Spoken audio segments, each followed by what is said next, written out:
जी, मैंने पिटीशन करी है कि इनके जो ऑर्डर है इनको रिस्टेन करना चाहिए और जितनी भी इलेक्शन ऑफिसर्स की नियुक्ति होती है वो पारदर्शी तरीके से होना चाहिए और एक कमेटी का गठन होना चाहिए जिसमें प्रधानमंत्री, नेता प्रतिपक्ष और चीफ जस्टिस उसमें इंक्लूड होना चाहिए। दो चुनाव आयुक्तों की नियुक्ति का मामला काफी बढ़ता जा रहा है, जहां एक और इसको लेकर 13 और 14 मार्च को पीएम मोदी की अध्यक्षता में बैठक हो सकती है, जिसमें दो आयुक्तों पर सहमति बन सकती है। इस बीच कांग्रेस नेता ने सुप्रीम कोर्ट में याचिका दायर की है, जिसमें उन्होंने कहा कि सभी चुनाव अधिकारियों की नियुक्ति पारदर्शी तरीके से की जाए, साथ ही एक कमेटी बनाई जाए जिसमें पीएम, एलओपी और चीफ जस्टिस हों, ताकि इसे पारदर्शी तरीके से किया जा सके। बता दें कि हाल ही में अरुण गोयल के इस्तीफे ने सबको चौंका दिया। अब खबर है कि इसी हफ्ते केंद्र सरकार दो आयुक्तों को नियुक्त कर सकती है। अब कांग्रेस नेता जया ठाकुर ने सुप्रीम कोर्ट में अर्जी दी है कि 2023 के फैसले को देखते हुए केंद्र सरकार को आयुक्तों की नियुक्ति प्रक्रिया से रोक दिया जाए। बता दें कि फरवरी में अनूप चंद्रा भी चुनाव आयुक्त के पद से रिटायर हो गए थे। ऐसे में इस समय चुनाव आयोग के पैनल में केवल एक ही आयुक्त है और वो है मुख्य चुनाव आयुक्त राजीव कुमार।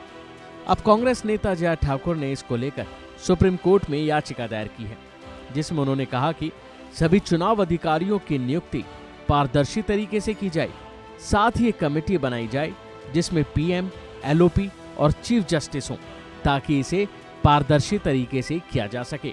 जी, मैंने पिटीशन करी है कि इनके जो ऑर्डर है इनको रिस्टेन करना चाहिए और जितनी भी इलेक्शन ऑफिसर्स की नियुक्ति होती है वो पारदर्शी तरीके से होना चाहिए और एक कमेटी का गठन होना चाहिए जिसमें प्रधानमंत्री, नेता प्रतिपक्ष और चीफ जस्टिस उसमें इंक्लूड होना चाहिए, जिससे इसको ट्रांसपेरेंट तरीके से संचालित किया जा सके। और जिस तरीके से आनन फानन में इलेक्शन कमीशंस की जितनी भी नियुक्ति हुई है उसके बाद अभी आज देखिए आप, जो उन्होंने रिजाइन किया है 2 दिन पहले, तो निश्चित रूप से इन चीज़ों पर रोक लगना चाहिए।